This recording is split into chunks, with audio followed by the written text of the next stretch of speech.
তাহলে আমি কথা দিচ্ছি বাংলার মানুষের কাছে, আমি আগামী দিনে কোনো সিটে লড়াই করব না।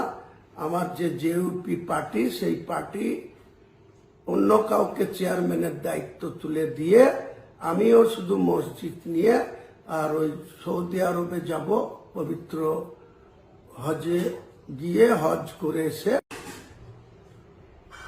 নমস্কার, শুভ সকাল।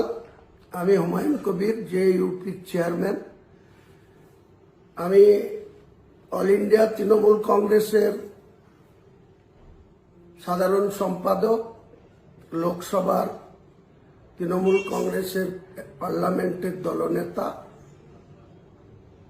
সম্মানীয় অভিষেক বন্দ্যোপাধ্যায়কে বলছি, আপনি আমার জন্য নিদান দিয়েছেন যে মসজিদ করলে রাজনীতি ছেড়ে দিয়ে আমি যেন মসজিদ নিয়ে পড়ে থাকি। আমি আপনার কথা শিরোধার্য করব, মেনে নেব।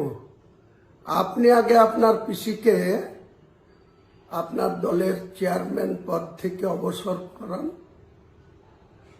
অবসর নিতে বলুন, এবং আগামী 26-এর নির্বাচনে যেন নির্বাচনের কন্টেস্ট না করে বলুন।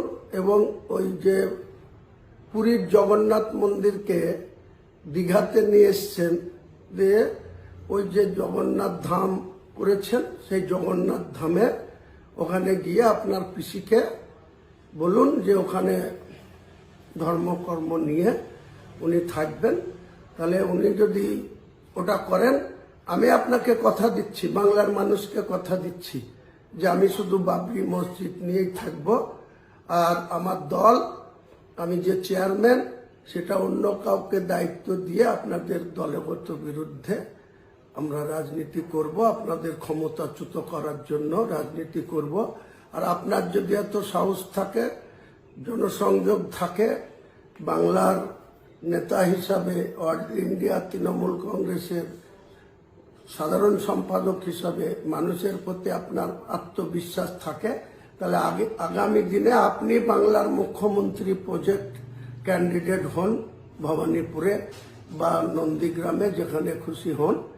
বাংলার মানুষ আপনাকে নিশ্চয় যদি সমর্থন দেয় বা মেজরিটি দেয়, তাহলে আপনি বাংলার মুখ্যমন্ত্রী হবেন।